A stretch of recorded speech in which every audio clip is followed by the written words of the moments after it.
The transition to adulthood is generally marked when a young adult leaves the home, goes out and works full-time. This transition has become increasingly more challenging these days with the changing workforce and the global economy. And for those of you out there know that when suffering with ASD, it gets even harder. And that's why we are here today. Welcome to this Autism Ontario webinar. My name is Matthew Lay. I am going to be your host. And we will be discussing transitioning to adulthood, employment strategies and life skills for teens and young adults with ASD. We are very lucky to have on the desk with us today Patricia O'Connor and Sarah Duhaime, two of the utmost experts in Ontario on the subject. And on this webinar, as always, we will aspire to answer your questions, as well as talk about the successes that each of them have had in their practices, give you as parents and caregivers some strategies for helping with this transition, talk about where to get help in the province of Ontario, and much more. But before we get to that, I've got some housekeeping items that I need to discuss. First and foremost, a big part of what we do here is getting you answers to your questions. And so we want you to be submitting your questions throughout the presentation in the Ask a Question box, which is directly below me on the webcast console. Those questions will come into my iPad, and I will aspire to get you the answers. Now, there's a lot of you out there and not a lot of time. And so Autism Ontario has committed that those answers that we don't get to you live today, we will find a way of getting them to you afterwards. Beside the video window is a slide window. It will be transitioning throughout today's broadcast, providing you with more insight into what we are discussing. And you can get even more insights by going to the resource widget at the bottom of the console, where you can download and access websites, download documents that are all add color to what we're talking about. Last but not least, if you have any issues, click on the Help button. And with that out of the way, it is my pleasure to welcome Sarah and Patricia to the desk. Thanks for coming out, guys. Thanks for having us. To get started, Sarah, can you talk to us a little bit about your practice at the Redpath Centre and what that entails? Sure. So the Redpath Centre is located in Toronto, and we served almost 600 different individuals last year. It is a fee-for-service type of therapy, and people go through and receive formal assessments, occupational therapy, psychotherapy, coaching, all kinds of different supports that may be helpful for someone living on the spectrum. Okay, beyond being on the spectrum, who are you typically seeing on a day-to-day basis? So we work with people who have formal diagnoses and some who do not. Also people who relate to mental health conditions and learning disabilities. Primarily, I see individuals most commonly between the ages of 18 to 35, and I do more of a coaching, employment coaching specific type of support. So usually those people are in transition. They oftentimes possess some college or university, or maybe even a full degree, maybe even a graduate degree. Other times they do just have their high school, but the commonality is usually they're very socially anxious and socially isolated, and they've had some time on their own, not really involved in the community as much as one would hope. Very limited experience. So at the beginning, we saw your title, had all the letters at the end of it. You come from an employment coach background. What is your background? Yeah, so about 8 years ago, I used to work in employment counseling at a local employment resource center. Had a few years experience there with my background being in labor studies. And then I did a master's in social work, really learned a lot about autism and combined those two pieces, and have been at Redpath now for almost 6 years. Okay. Now, Patricia, you come at this problem, if you will, from a different perspective. You're a former educator with a fascinating story. Can you tell us a little bit about it? Sure. I retired from education in 2010. And at that point, I thought I was going to do a little bit of work in autism spectrum, just with autism spectrum disorders. But my plans changed since I heard from many folks, many families that had young adults that were just graduating from school and secondary school, and they wondered what was next. And honestly, I didn't know. So I started to do research. And what I found was not much. There were no programs for this population. And so I started to work on a program called Transition to Life at that point, and I approached Autism Ontario and Marg Spoelstra for support. We applied for an Autism Speaks grant in 2012 and were successful. And at that point, I started to prepare to do a pilot course. I wrote the course and started to prepare to do a pilot course. And Since then, that was very successful, and since then I have also applied once again to the Ministry of Economic Development and Infrastructure and Employment, and now have 3 courses happening in the province, one in Kingston, one in Ottawa, and we just finished one in Barrie. We have waiting list of hundreds of people across the province, unfortunately, and even when we went through the interview process, not all of the folks could be chosen to participate. So we definitely know there's a need for this, so I'm on the search now for more funding to continue this further. Do you attract a similar clientele or a similar group of folks to Sarah's practice, or? I would say yes. My population is 18 to 28, so a little bit younger. Okay. I would also say that it's a bit different in that some of my folks, they are not able to pay for fee for service, and since this program is subsidized, they can access it. Also, some have really been had limited experiences since high school. For instance, 2 to 3 to 5 years or longer. You know, the typical story that you hear is graduating to your parents' couch in the basement. Unfortunately, well, some of my folks are definitely in that position. So, but a broad range like Sarah presented as well. Okay. So we talked about this transition being challenging for anyone making the move. What are some of the core issues that affect those on the spectrum? Right. Well, some of the folks that I see have significant challenges. One are organizational issues. They have difficulties with executive functioning, so organizing, prioritizing, and this is a lifelong struggle. Lack of employment experience. Since they were so focused on getting through secondary school, many have had no experience, even volunteer experiences or experiences in the workplace, right? Social maturation lags by, I'm going to say, 3 to 4 years minimum. So that presents with significant challenges. And since social communication challenges are a critical issue for them, they have limited social engagement, so tend to step back into themselves and not get out there in the environment and meet new people. So they're very socially isolated. Sarah could certainly talk about the issues with anxiety and depression, because I know the Red Path Center deals with many of those, and I see that all the time. Yeah, it's common in the population. Very, very common in the population. Comes with the territory, let's say. Right? And the outcome, Sarah, is there's some staggering stats, right? This is a real problem. Yeah, so a study that, that Red Path conducted with a handful of community partners a few years ago looked at 400 people from across Ontario, urban, rural, and unfortunately 87% of those adults, young adults, 16 plus, were underemployed or unemployed completely. So much of our audience is not coming here for the first time. You've watched some of our past webinars and dealing with professionals like Patricia and Sarah. And one of the things that comes up often at every stage of the game is this question around disclosure and the role that it plays.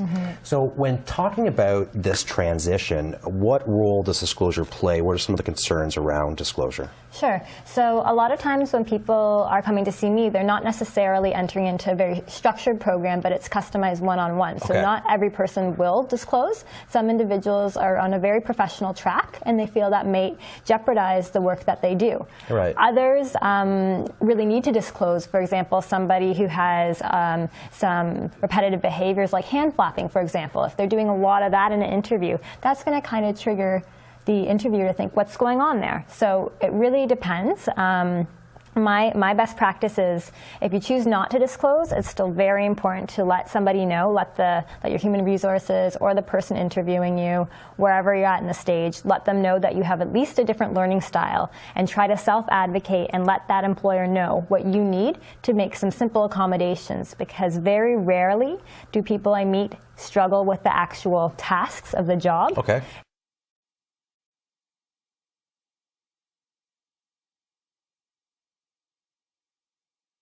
It's very rarely an issue of I can't do what I'm supposed to be doing in my job, right. but more so the social issues, which is very unique to autism. Okay, and we're going to be talking about that, but that's not atypical for anyone, right? You go for a job, you say, I have a young child, I can't be here before 8 o'clock, or whatever it might be. It'd be very similar. On this desk, we've talked about disclosure a lot at different stages where we're dealing with young children all the way through to young adults. And a lot of people have said, always disclose, always disclose. Is that the rule when you get into employment, or? I don't think so. Okay. Right? I think it's an individual choice, and I think it has to be the person's choice. Right. We as coaches can guide them and support them in their choice, but it is up to them. Now, that being said, in the Transition to Life program, the vast majority of folks do disclose because we're actually supporting them through the process. So we're showing up with them at the interview, right? And sometimes we're job coaching. So, you know, it's, It's a different situation, but in individual coaching situations, I think it's a choice. We already got our first question, so I think I'm going to go to it. This is a little bit off, I think, what we're talking about today, but I'm sure one of you can help us. I know my young adult probably has autism, and it might be affecting his employment search. How do I go about getting a diagnosis? Sarah's the gal to talk to. I think it. So this is a young adult. So if there's somebody who has not been diagnosed when they're much younger, lots of times it is quite challenging to figure out a way to actually arrive at a diagnosis as an adult. Okay. There are a handful of clinicians across Ontario, typically psychologists, who would most often be doing a diagnosis, but a lot of times those would be more fee-for-service to access a diagnosis. But connecting, usually I would say, with your local Autism Ontario chapter is huge. Okay. And also your local mental health supports as well, because a lot of times some of the ways that ASD might manifest in adulthood might look like anxiety, that sort of thing. Yeah. So you want to be tapping into both sources, and start by talking to your family doctor too. Right, okay. And ensure the psychologist has a background in ASD. Absolutely. Right. That's really important because it's not that common. Right. Real quick, for this person, what do you do? Just ask if they have a background, or is that a place where Autism Ontario can help direct to the proper? They can direct, I'm sure. Okay. Yeah. Great. Yeah. Social issues are something that we hear a lot about. Huge. and come up a great deal. Talk to me about how social issues affect in the workplace. Absolutely. So, as I mentioned before, lots of times it's not the actual job tasks that are the challenge, it's more the social piece. Right. And again, it's going to look different for everyone, but I know that I do a lot of work around social anxiety to help people prepare for some of those pieces, because lots of times they're so stuck in not knowing what to say or how to say it, or have had a past experience in bullying, rejection, those sorts of things. So there's a lot more mentally going on than just not having the skills. Okay. But in addition, people struggle with the skills too. So I know both of the work that we do, we're very heavily involved in helping people get the social supports that they need. Specifically in a workplace, you don't need to be best friends with the whole team, but you need to have one or two people that you can bounce ideas off of. Okay. A mentor is amazing. And negotiate the social, and take some breaks when you need social breaks. You don't have to eat lunch every single day with your peers, sort of thing. Pat, how do some of these social issues manifest themselves in the workplace? What are some of the things that someone might do if they're not coached appropriately? Often talk too much, and sometimes about personal issues. Too much information, people don't want to hear it. Yeah. They can also maybe not respond in appropriate ways, right? Responding to email, that's huge in this population. For some reason, they do not like to respond to email. They feel that information has been received, and we should be good. But so it's those small etiquette pieces, and I really work on just teaching social skills that are good enough. Okay. You don't have to be a social pro here. It's not going to happen. So look at that individual situation. Try to figure out the skills that they're going to need to navigate that particular situation, then work on generalization. So very specific skills, because there are a lot of skills in the workplace. And this is when disclosure comes in handy too. I was going to say. Right? Because then people understand that, there's some differences here, and we accept that. Yeah. There's a webinar that we did a few months back on the Peers program, which really gives some great examples, I think, of some of the stuff that you brought up as some of the issues, and is a good starting point to start understanding some of the things that you can do to help work on these these social issues. I went a little out of A little out of order here in what I wanted to talk about, but something that we hear, again, a lot about is the theory of the mind. How does that come into the transitional? Yeah. So what, as Pat was mentioning earlier, there's a lot of people who don't have experience. Maybe they've just worked on getting through high school, or some of the clients I work with, college and university, and they make it through the education, but during that time, it's really difficult for them to multitask and do extra things in the community, whether it be volunteering, co-op, working a part-time job.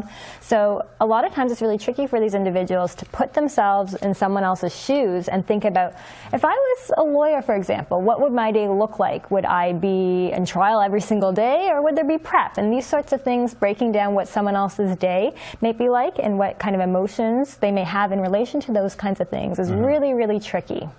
Yeah, I can imagine it. And then not knowing that, like what does this cause in the workplace, or what challenges does this provide them? I think it makes people really stuck way before the workplace. It gets them stuck at, I don't know what I want to do, or there's nothing I want to do. Which would be the worst case scenario, I guess, right? So that raises a great talk point about the match, right? Finding the right match, the right job for an individual. I know I said earlier in our pre-interview I wanted to be a movie star. That didn't work out. Now I'm here.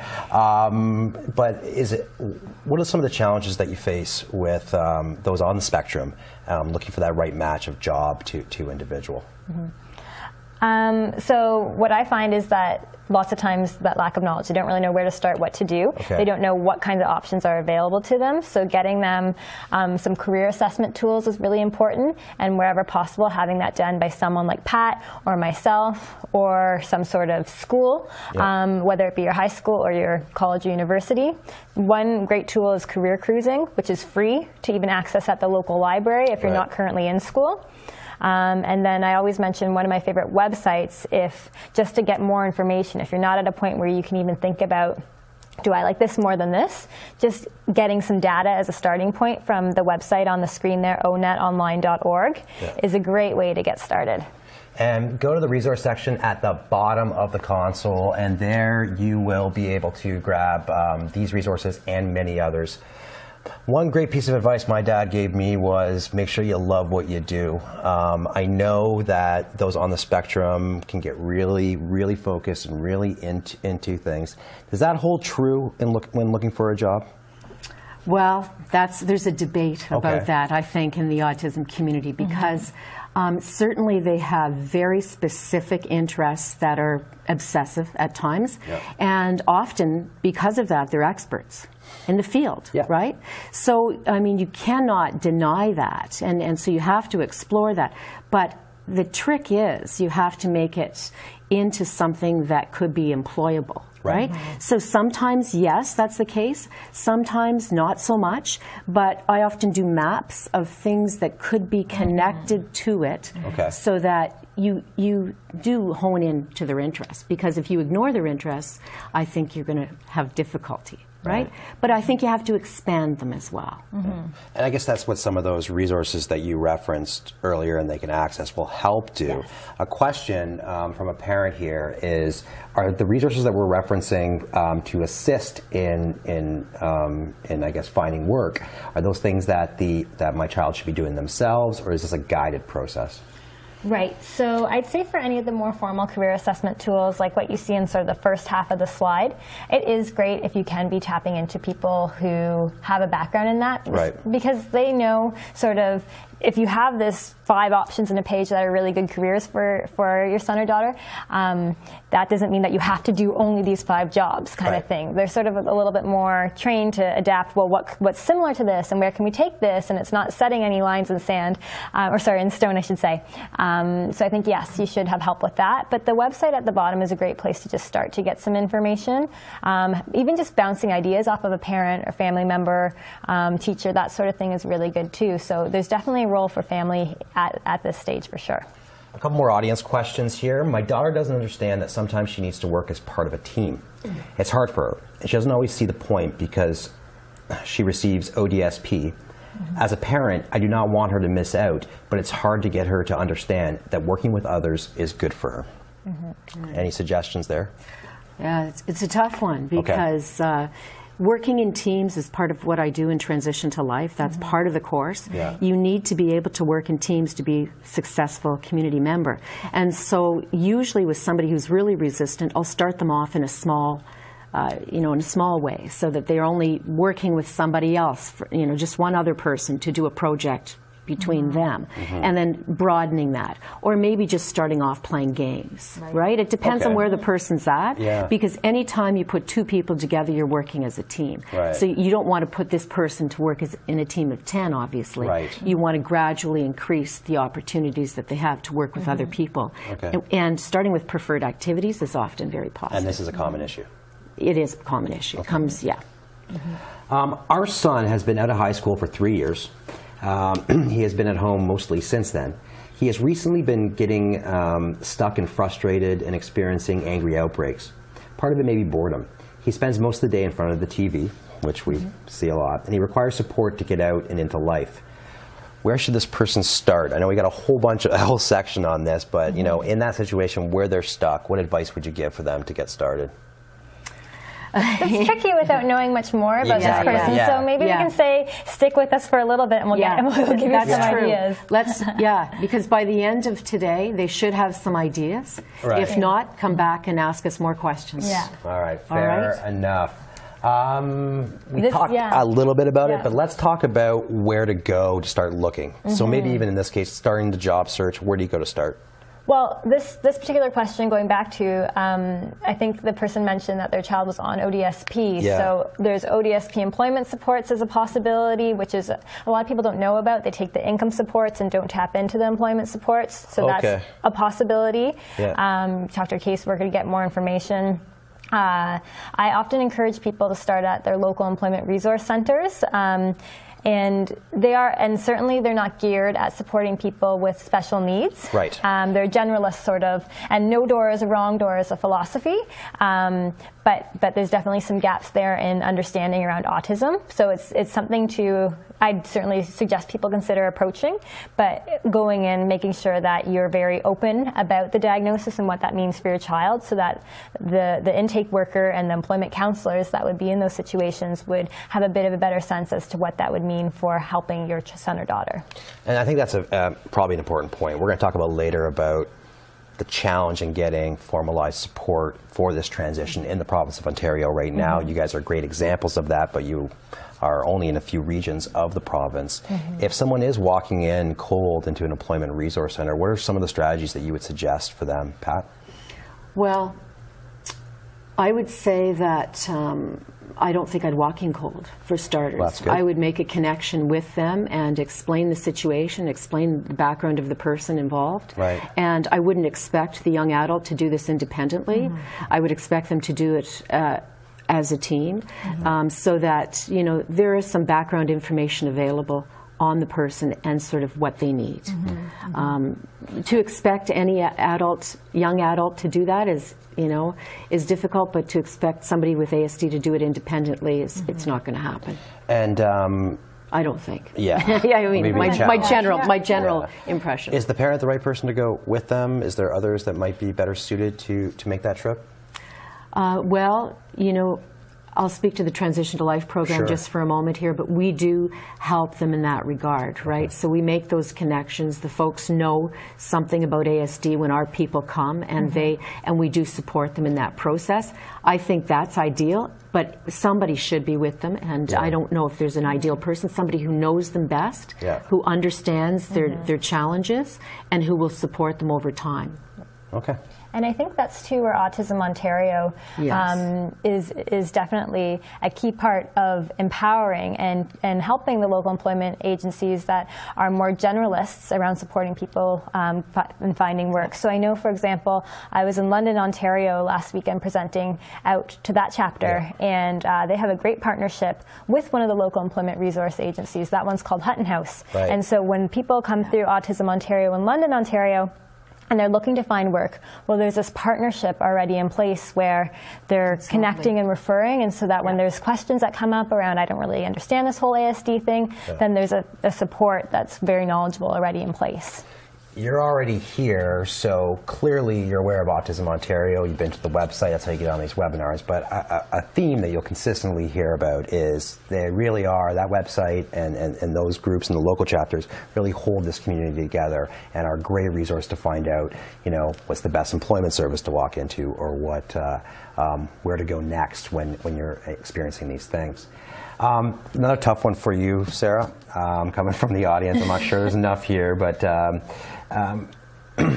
so this parent believes that their son their son is dealing with anxiety, and that's the reason that they're having issues transitioning and going out and looking for employment.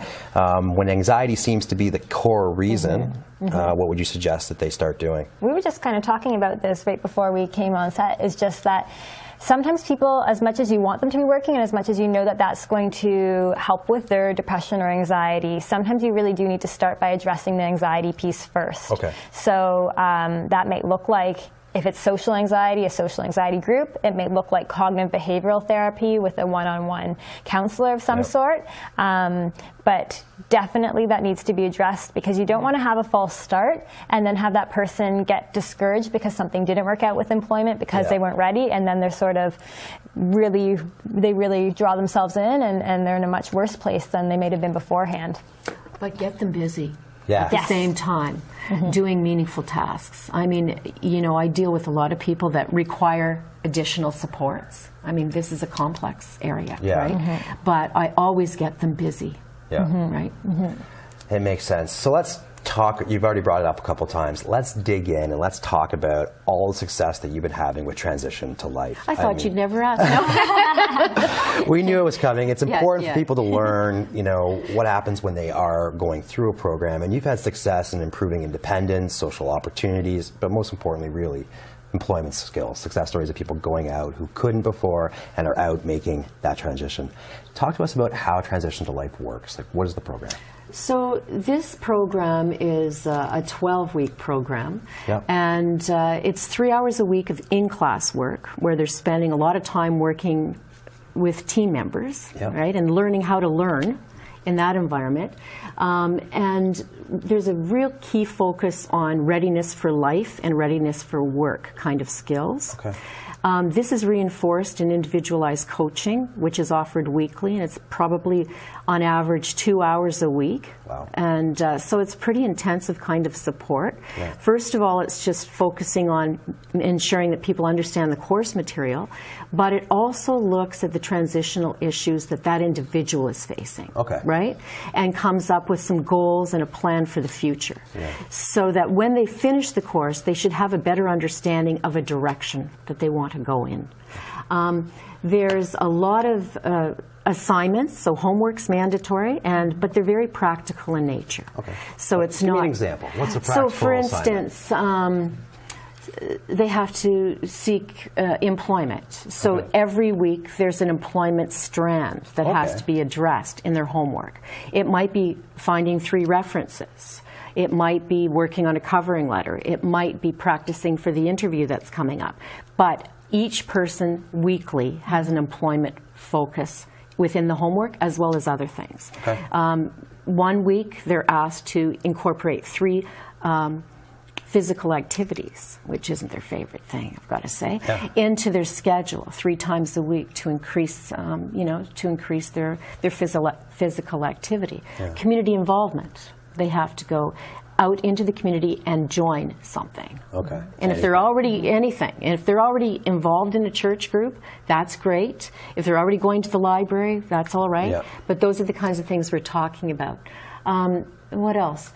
There's always social opportunities that are provided weekly because these folks really need that and they want that, right? So at my center, there's a Thursday night social club. Okay. And there's a variety of different things that happen there. Really important part of the program is the fact that I have mentors who have been successful in the transition process themselves, maybe a little bit older, late 20s, and they have successfully navigated either post-secondary education or the workplace, and they come and present their stories weekly. Okay. And so that first-person perspective is really important. In the Barrie group this time around, I had a young guy and a young gal, and people listen to them far more than they listen to me. I got to tell you, right? Because they've lived it and they've been successful. So that's an important part. Every person at the end of the program comes out with a volunteer, a supported, or a paid work placement, and we assist step by step. Getting them into that situation. The last point's important because we're trying to get this as evidence-based as possible, right? And so there's a research component that's happening in all of the courses wherein the parents and the participants are completing research documents, and at this point York University's having a look at those, and we've had a round completed already. So, you know, that's sort of transition to life in a nutshell. Okay. Before we get flooded with how do I sign up and all of that, I think it's important that there's a criteria for involvement. Can you take us through that real quick? Sure. So each of the individuals involved range between the ages of 18 and 28 years of age. They had a document diagnosis this past number of rounds of Asperger's syndrome. That may change due to the DSM criteria change, but we're looking at people that have been successful in the high school setting, in an applied setting, or in an academic setting. Okay? So they have to be able to understand the materials. They have to have a high level of motivation to meet the program goals. Now, sometimes it's not as high as I'd like it to be, but you know, if parents are dragging them in kicking and screaming, I'm thinking it's not time. Right? It's not time, because you're going to have to work at this. I'm not doing all the work. So we have to make sure there's some commitment.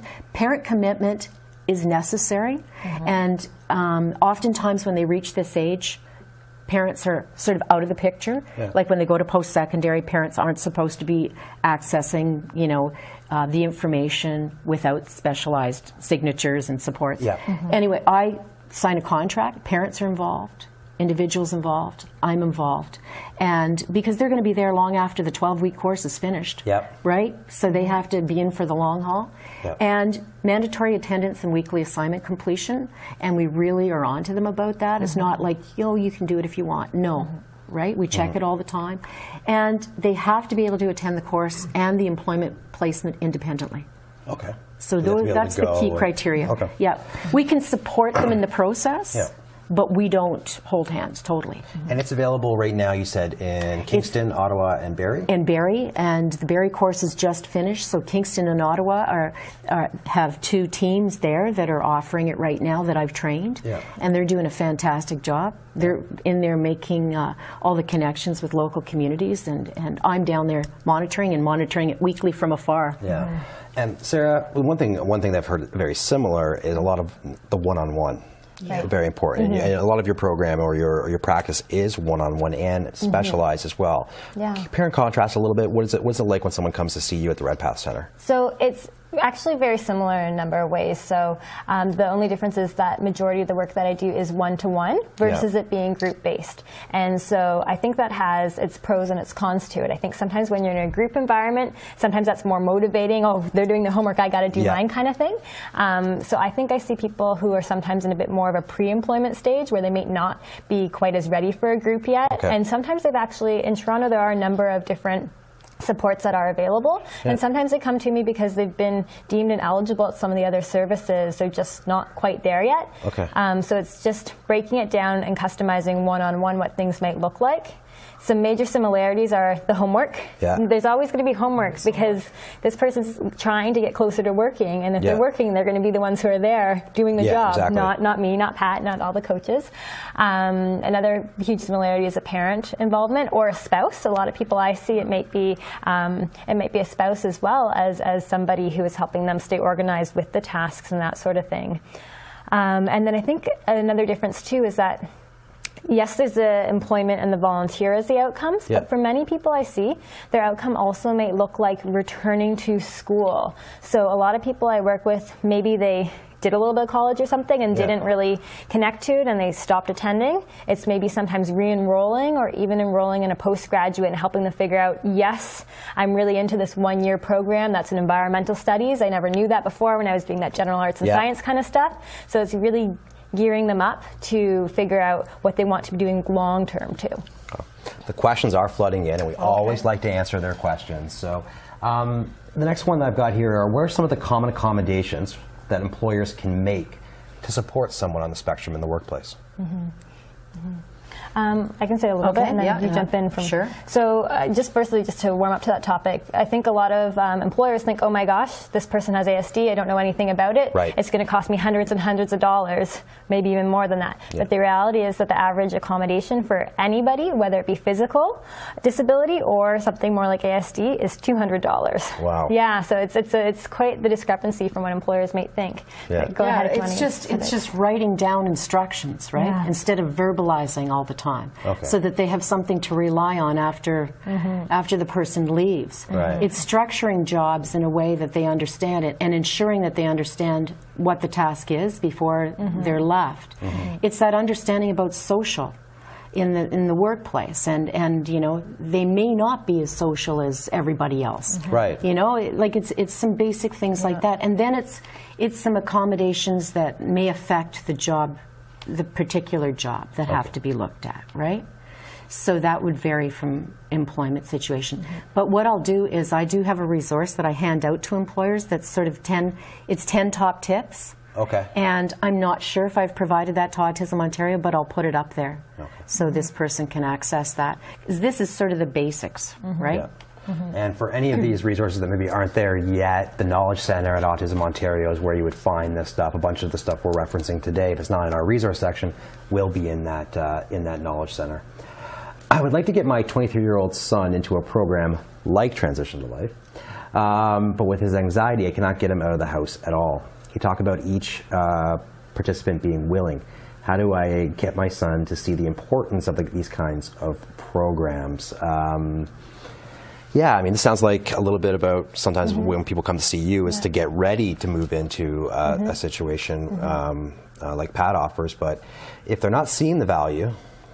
Well, it's a chicken-egg situation, right? Because the more you are at home, the more anxious you become. Right. So it's baby steps. In my mind, out to something. Yeah. And then building on that. Yeah. So it feels like a more fluid transition. But if it's just, you know, you're too anxious, so we'll just let you be, it won't improve the circumstance. It'll never get better. So it's time to just begin initially. Plus, the person may need to see, you know, may need to see a psychologist or a doctor. Right. May need medication adjusted. Absolutely. Oftentimes, these folks do need medication, right? And that's something we haven't talked about. Or sometimes the medication hasn't been looked at since they were 7. Right. Yeah. And now there's a whole series of medications, and it's time for a review. So those two things is what I would suggest. Yeah, absolutely, I agree. And I'm sure meeting, like you have the mentor program, but speaking to someone who may be on the spectrum and has had the success, like, or I don't know, a bunch of interesting stuff came up in our pre-interview about the stuff you're doing to get people out, speaking to employers without maybe not interviewing, but just speaking and seeing what it can look like. Right. Okay, this is one more question, and then we will move on. But what are the key things that job developers can do to encourage employers to consider and hire individuals with ASD? There's one, so job developers, for those who don't know, those are the people that when you're doing some sort of employment counseling program, those are the people that would actually be the ones advocating to employers on behalf of the individual, helping them schedule an interview and letting them know a little bit about what ASD is. Yeah. So there's this one really good report that I have in the resources, and it lists a ton of stats around hiring people with disabilities, around like that thing that I was mentioning about the cost of accommodations, how little they are. So I would dispel any myths about what someone might be thinking in terms of hiring someone with disability. And then I would just make really certain that you've got exactly what, it's going back to that disclosure slide earlier on, breaking down what that person with ASD might need in a workplace and advocating on their behalf around that. Because it might just be things like having some notes in advance for a meeting. It might be things like if it's a safe work environment, maybe a desk environment, allowing them to have headphones on. Right. It's being really upfront and honest about what their accommodations are likely going to look like, so there's no fear of the unknown. Okay. And talking about their strengths. Right. Like that's one thing we haven't addressed here today. Yeah. But I couldn't be in this field unless I saw this incredible number of strengths. Right. Right? So I think job developers should really focus on how punctual they are, how trustworthy they are, how detail-oriented, all of those positive things, how creative in their thinking they are, right? So I think that's a really strong focus. Yeah, and that article talks a lot about that. So it looks at work retention, how someone with a disability is likely to stay in that job a little bit longer than the average person. Right. They're likely to have better attendance.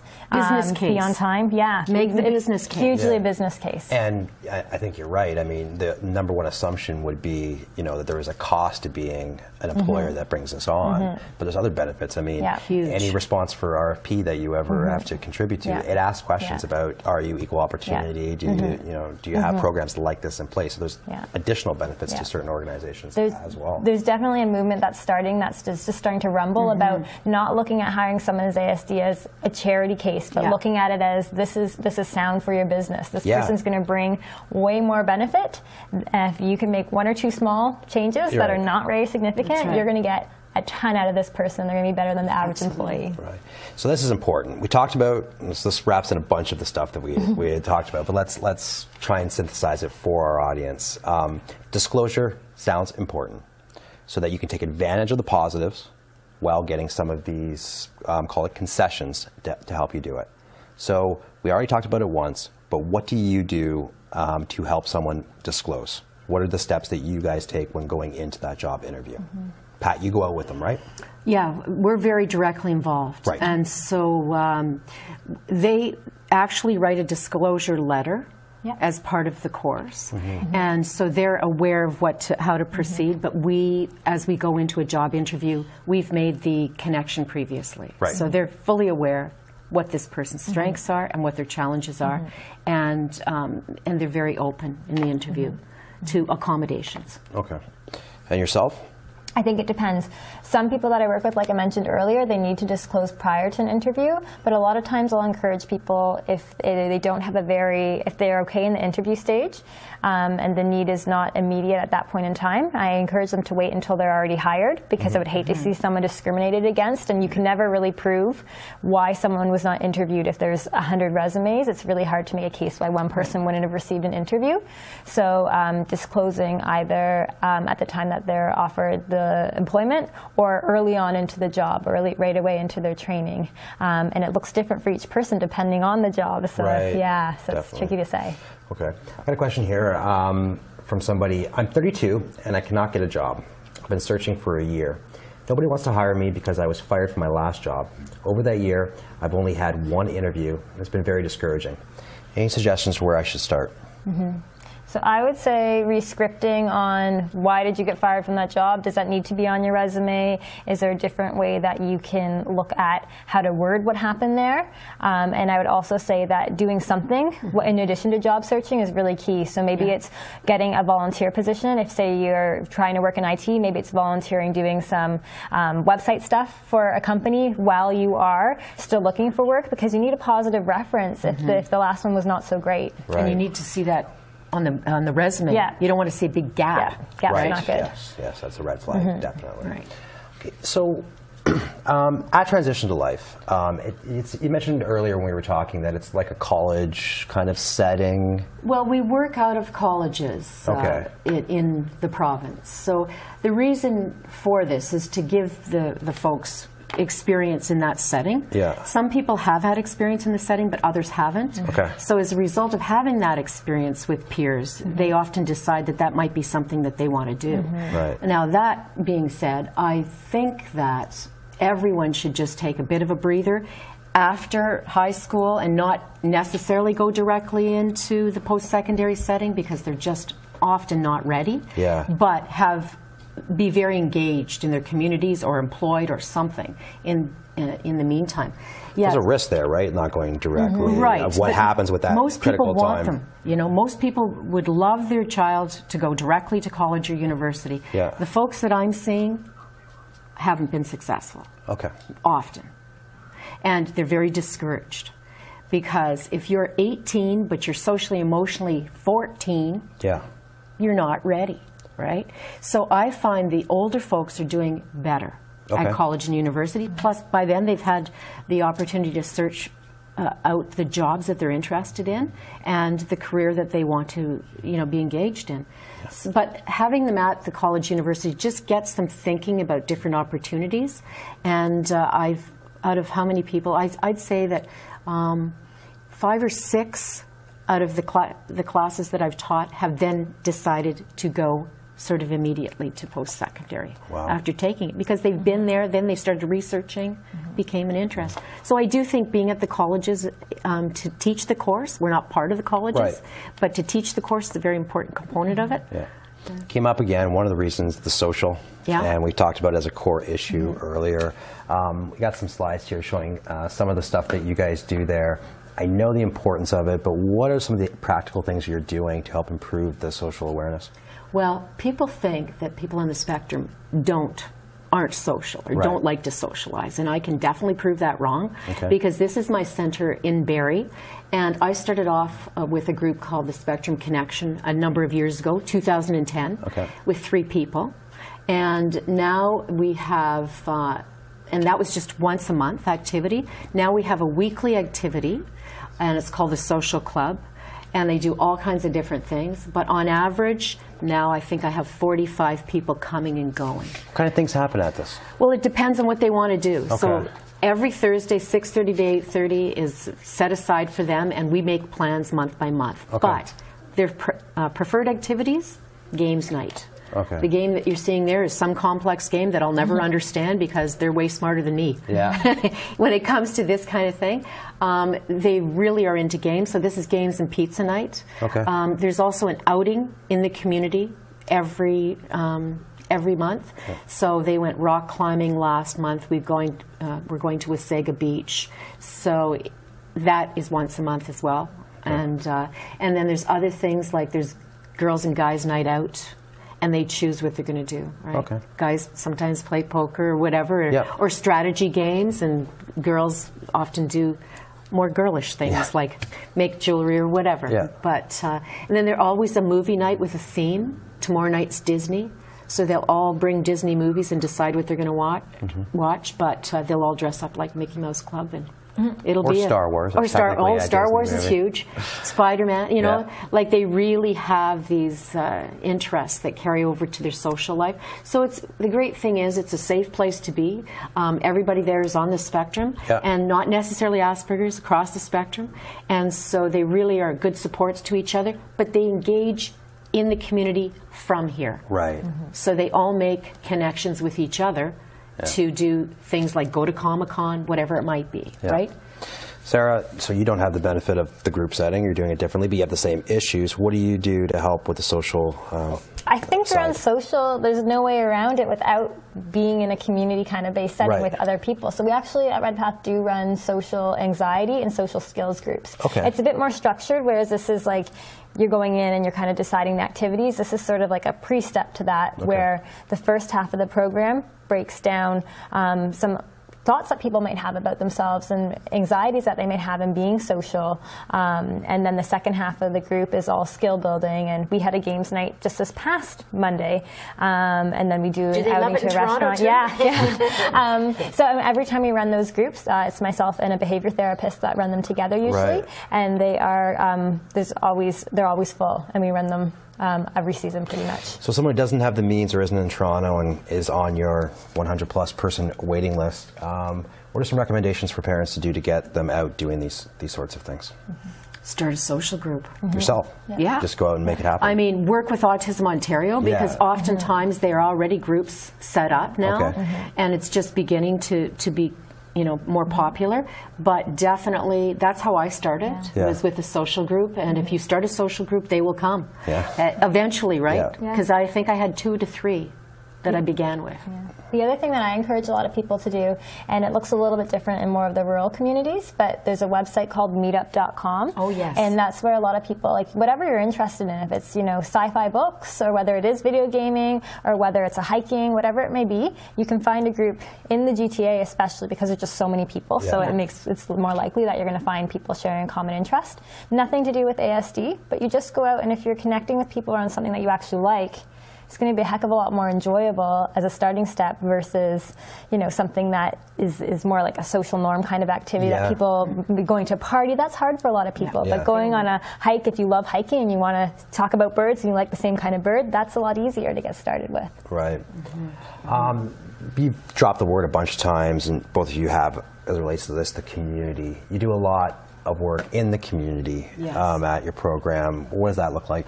Well, as part of the Transition to Life program, as I told you earlier, we make sure that each person is in the community doing a variety of different things, like what Sarah was saying. Or some people aren't quite as ready to join groups, so they might just go to the library once a week or twice a week. Right. So you really have to look at where each person is at in terms of that, encouraging them. But to me, that's so important because it takes you out of yourself into the greater community, thinking about other people, right?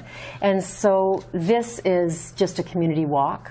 So it can vary, but community involvement and having our folks involved with all these different employers in the community has been a tremendous support for them, right? So they're seeing as they get out there, hey, this isn't as bad as I thought it was going to be. They're working in different organizations and having success. And so community is important. And I understand there's a really strong community has been built in the GTA anyways around, maybe it's not around the Red Path Center, but you guys are associated with it. That makes this easier. Can you talk about some of the connections that have been made?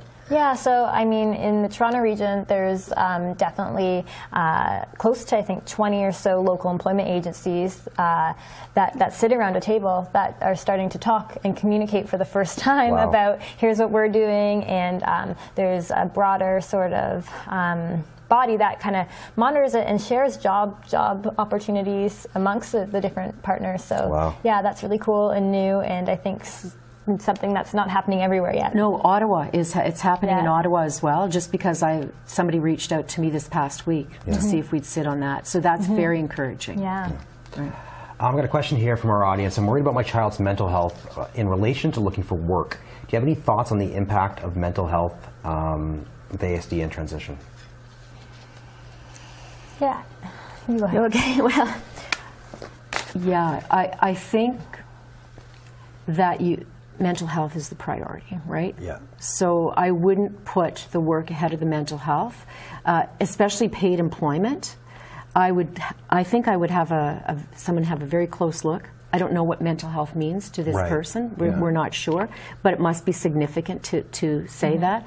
So I think that the mental health always takes the priority.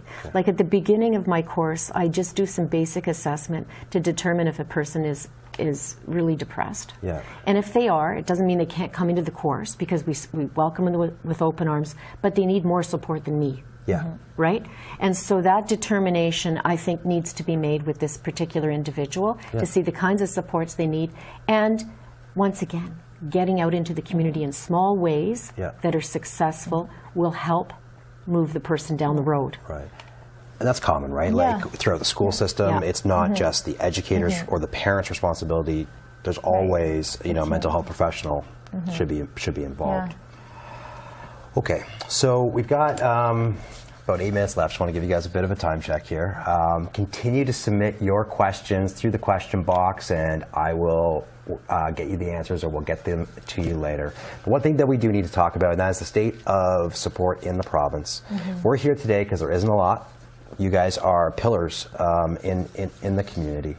Parents need to know who can't just, because not everyone out there is going to be able to access your programs. So what are some recommendations for what parents can do to advocate for an improvement in this scenario? Let's start with what they can do themselves. Can I say that? Yeah. Is what that can they do okay? themselves? What can they do themselves? Everybody wants their child to be as independent as possible, right? I mean, there's no doubt about that. So I think they need to start thinking long before the transition actually occurs about the skills that are required to be independent. Okay. All right, so if, for instance, your child isn't able to use public transportation and they're 16, that to me would be a definite goal, because you want them to be able to independently get around, you know, the city or the town that you live in. Those kinds of things, cooking for themselves, hygiene, you know, and then breaking them down, just not saying, you need to go and you need to go and take the bus now. Yeah. It has to be very specific into SMART goals with time limits. Right. So by the end of this summer, you will be able to take the bus to, let's say, the mall, Right. independently, by yourself. But that's a process. Yeah. So they'll have to help them step by step, or somebody will, right? Right. I often have my mentors work with people that don't have those skills. Right. So find somebody that's in the community that can help take them on through some of those skills too, right? And that's, so start early and get them Yeah. doing it. But what happens to those that maybe, you know, didn't start early? Right. So That's that so okay. you're seeing them, they come right out of university, they didn't do any of this, still take it in steps like Pat said. What's your suggestion there? Yeah, I think that we know that with ASD, breaking things down to small, manageable steps is always the approach that helps many, many people learn best. And so I think that you've got to do it at that time. And, you know, I had somebody who was 25 years old, never called her doctor before, but the fact that mom says call the doctor now, that doesn't really just translate. So she picks up the phone and makes that call. So we had to build in some staggered pieces as to this time you're going to listen to your mom make that appointment for you. Right. And then next time you're going to write some notes as to what you think would be said, and going on from there. So it's still a similar thing. But I think the piece that we need to touch upon is building up people to help with that when you're young. So whether it be in the school or in the community, supports maybe, you know, at your local ASD agency that's doing the ABA therapy, that sort of thing. Who's helping? And how are you advocating for these things and prioritizing what the goals should be when the younger the better. Parents struggling with this, if there was the best option for helping to structure that, where would that come from, you think? The best option to okay, I think that I don't know. I don't think there is one best option. Okay. Do you? Well, I think it's transition life. Yeah, I'm going to speak. I think it needs to be something very structured over time. It's not like a one-time fix. Yeah. And if parents, they're not going to have access to that, it's the same kind of routine that I'm thinking. Okay. Like a meaningful schedule set up, incorporating all of these variety of things that people need to know. And it's like you're going to school now, but you're not in school, right? And also a huge thing is to build something in that really lights their fire. Right. Okay, because if you just say, now we're in the Army now, you have to do all these activities, you're an adult, you're not going to see them move forward. Their motivations are much different than ours, right? So you have to look at what builds their self-concept, because as they enter the adult years, I find they walk in and they're not feeling so good about themselves, right? So those things that they have loved to do, and beyond video games, okay, because they all really like video games, but it has to be over and above that. Things that they're interested in, often the arts, often the arts. So find that and get it incorporated into the schedule. I've got a couple questions here from our audience. Please keep them coming. We're going to try to get as many answers as possible. What are the options for the adults who graduated from life skills beyond accessing the typical employment options of working retail and fast food? Like my son. They have proven strong work ethic and independent abilities. They want the opportunity to work in an area that meets their interest and their talents and get them excited to get up and get out every day. I wonder about entrepreneurial for a lot of people, because a lot of individuals I meet with do have a lot of success in that. We were talking earlier about very specific interests and that being very meaningful for people. Right. So as Pat mentioned, lots of times people have such a refined interest, they're an expert in it more than many, many, many other people. So if that's something that you can turn into something entrepreneurially, that's great. But anytime anyone goes that route, I say that they always need a business partner, whether that be a family member or a spouse or a really trusted friend, because there's a lot of room around tasks that are less desirable, like the bookkeeping for a business perhaps, to really struggle. So I think that's a great option. And what's this person doing for a volunteer job now? That's where I go and start. Because you know, when you finish high school and you don't specialize in any other area after that, and you do some great life skills, then those kinds of jobs that were mentioned there are the kind that are most typically and readily available. And going back to school doesn't make sense for everybody. So that idea of trying to build up more experience through volunteering is often the way that the road is paved to actually find employment later on in that area. Well, I know, like, just in the agency space out there, I mean, there's always 10, 15 interns working. I mean, it's not volunteer, it's different, but they have to do that so that they don't work the same fast food job that this parent's talking about. Yeah, it's competitive for everybody right now. It is. I'm a young person with ASD, and I'm having troubles with pressure from my family to move forward. I've had a number of false starts, and I desperately want to move forward, but in a way that will lead to long-term success rather than just being busy for a few months to a year. Is there anything you might suggest for this person? Wow, this is the person that I'm dealing with every day. Like, and your heart breaks because they're ready to launch, right? And they just don't have the supports. I think this is a question that I would talk to that person about individual. Like, it's more than a 10 words or less. But he's ready. She's ready. Somebody needs to be talking to this person because it's optimum time to move forward. Where I start is if people feel ready. But they don't know what they want to do. That's where I'll get into the career assessment tool. So then they have that extra confidence because you do an assessment or two, and then it turns out, that one thing I'm interested in that's coming up in a few different places. And now I know from these 10 pages that are printed off from doing these things that there's these routes to doing that. So that's really good if you don't really know what you want to do, but you feel ready. And if you know and you're ready, I often sit down and say, hey, here are the options for getting there, because so many people are like, I could do that. They don't know where to get started at all, and that organization is so hard. Another thing is this person should understand themselves and understand ASD very well, because then they'll know what their strengths are, right? And even what you were talking about. So those are two places to begin. Trust the assessments. They help. Call Sarah. Her number will be up at the end. Sarah, you got a great story here about what this transition can look like. We're getting to the end here. I want to end on a positive note. This is a positive note, and I'm not going to say that it happens with every participant in the Transition to Life program, but this is one of my favorites. So I met a young man last September who was 25 years old, and he had spent the past 5 years as a shut-in. He describes himself as that. And that basically meant he never left his house. He was on a nocturnal schedule, so slept all day and up all night. Very intelligent young man, but very anxious, depressed, and afraid to leave the house. So we started doing some coaching before the Transition to Life program began, and I got him involved slowly in a variety of happenings, volunteer experience, social experiences. All the things we've been talking about. All the things I've been talking about. And then he we had his cover letter prepared together. We worked on that. He did an interview, a number of different interviews, informational interviews, and then went to a job fair and felt confident enough to hand his resume to one of the folks, got an interview there, got a second interview, and is now employed full-time. So, I mean, he's really what I consider a success story, but he was totally ready, and he was just off to the races.